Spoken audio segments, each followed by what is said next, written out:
നമസ്കാരം. ഇത് പ്രധാനമന്ത്രി നരേന്ദ്രമോദിയുടെ ഉറപ്പാണ്. പ്രധാനമന്ത്രി ഉറപ്പ് നൽകി കഴിഞ്ഞാൽ അത് പ്രത്യേകിച്ചും ഇന്ത്യയിലെ ജനങ്ങൾക്ക് മാത്രമല്ല, ലോകത്തെ ഏതൊരു വ്യക്തിക്കും പ്രധാനമന്ത്രി നരേന്ദ്രമോദി ഉറപ്പ് നൽകി കഴിഞ്ഞാൽ അത് പാലിച്ചിരിക്കും, അത് നടപ്പാക്കി കൊടുത്തിരിക്കും. ഇതൊരു പദ്ധതിയുടെ കാര്യമോ ഒരു സഹായത്തിന്റെ കാര്യമോ ഒരു സേവനത്തിന്റെ കാര്യമോ അല്ല പറയുന്നത്.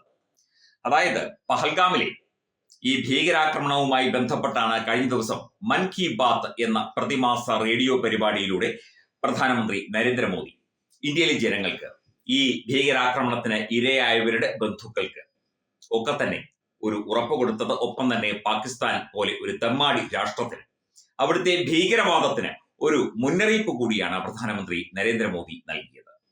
ജമ്മു കശ്മീരിലെ പെഹൽഗാമിലെ ഭീകരാക്രമണം ആഴത്തിലുള്ള ദുഃഖമുണ്ടാക്കി എന്നാണ് മൻ കി ബാത്തിൽ പ്രധാനമന്ത്രി നരേന്ദ്രമോദി കഴിഞ്ഞ ദിവസം പറഞ്ഞത്. എല്ലാ ഇന്ത്യക്കാരുടെ ഉള്ളിലും ആക്രമണത്തിനെതിരെയുള്ള പ്രതിഷേധം ഇരമ്പുകയാണ്. പഹൽഗാമിലെ ഭീകരാക്രമണം പാകിസ്ഥാന്റെ ഭീരുത്വത്തെയാണ് കാണിക്കുന്നത്. കശ്മീരിലേക്ക് സമാധാനവും വികസനവും തിരികെ എത്തിയ സമയത്താണ് ഈ ആക്രമണം പാകിസ്ഥാൻ നടത്തിയത്. അതുപോലെ പഹൽഗാമിൽ ആക്രമണം നടത്തിയവർക്കും പിന്നിൽ പ്രവർത്തിച്ചവർക്കും ശക്തമായ തിരിച്ചടി നൽകും എന്നും പ്രധാനമന്ത്രി മൻ കി ബാത്തിലൂടെ പറഞ്ഞു. ഇന്ത്യയിലെ ജനങ്ങൾ ഒറ്റക്കെട്ടായി നിന്ന് രാജ്യം നേരിടുന്ന ഏതൊരു പ്രതിസന്ധിയെയും നേരിടും. ഭീകരാക്രമണത്തിന് ശേഷം ഇന്ത്യയിൽ എല്ലാവരും ഒറ്റക്കെട്ടായി ആക്രമണത്തെ അപലപിച്ചുകൊണ്ട് സംസാരിച്ചു. ലോകരാജ്യങ്ങൾ ഭീകരാക്രമണത്തെ അപലപിച്ചുകൊണ്ട് ഇന്ത്യക്ക് പിന്തുണ അറിയിച്ചിട്ടുണ്ട്. ഭീകരവാദത്തിന് എതിരായിട്ടുള്ള പോരാട്ടത്തിൽ ലോകം മുഴുവൻ ഇന്ത്യക്കൊപ്പം നിന്നു എന്നും പ്രധാനമന്ത്രി പറഞ്ഞു.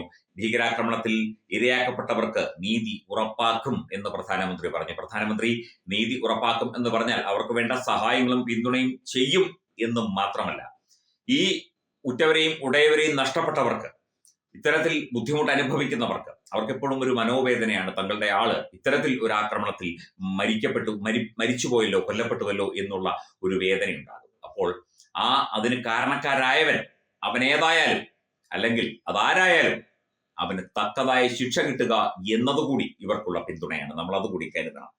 ആക്രമണം നടത്തിയവരും ഗൂഢാലോചനയിൽ പങ്കെടുത്തവരും ഒക്കെ തന്നെ ശക്തമായ തിരിച്ചടി നേരിടേണ്ടി വരും. പ്രതീക്ഷിക്കാത്ത തരത്തിലുള്ള തിരിച്ചടി നേരിടേണ്ടി വരും.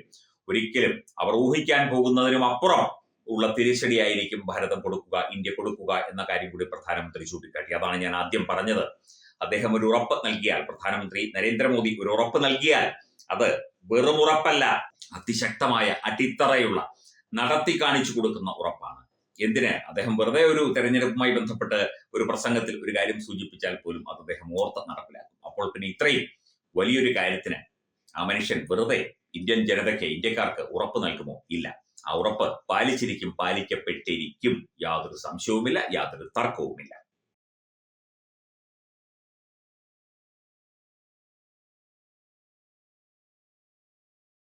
Partner Edubix online executive education, focus physiotherapy centre Pattom, Unnat engineering Gujarat, തീർത്ഥയാത്ര.com, iron build Gujarat, PRS hospital Killipalam Thiruvananthapuram. 5 തലമുറകളായി നിങ്ങൾക്കൊപ്പം. തുമ്പമൺ ശ്രീ വടക്കുംനാഥൻ ക്ഷേത്രം, അമ്പലക്കടവ്, പത്തനംതിട്ട. ശ്രീമദ് സ്കന്ദപുരാണ മഹാസത്രം 2025 മെയ് 11 മുതൽ 18 വരെ. ബ്രഹ്മശ്രീ മുംബൈ ചന്ദ്രശേഖര ശർമ്മയുടെ മുഖ്യ കാർമ്മികത്വത്തിൽ മഹാഗണപതി ഹോമം, സ്കന്ദപുരാണ പാരായണം, മഹത് പ്രഭാഷണങ്ങൾ, പൂജഹോമാദികൾ, കലാസാംസ്കാരിക പരിപാടികൾ. സത്രയജ്ഞ കർമ്മങ്ങളിലേക്ക് എല്ലാ ഭക്തജനങ്ങളുടെയും സാന്നിധ്യവും സഹകരണവും സാദരം അഭ്യർത്ഥിക്കുന്നു. മഹാസത്രവേദിയിൽ മെയ് 18 പഴനി അരുൾമിക ദണ്ഡായുധപാണി സ്വാമി ദേവസ്ഥാന അർച്ചക സ്ഥാനികർ ശ്രീസെൽവ സുബ്രഹ്മണ്യ ശിവശാരിയാരുടെ മുഖ്യ കാർമ്മികത്വത്തിൽ നടക്കുന്ന അതിശ്രേഷ്ഠവും സർവൈശ്വര്യദായകവുമായ സ്കന്ദഹോമം. സ്കന്ദമഹാപുരാണ സത്രത്തിന്റെ ആദിമധ്യാന്തമുള്ള സമ്പൂർണ്ണ തത്സമയ കാഴ്ച തത്വമയി നെറ്റ്വർക്കിൽ.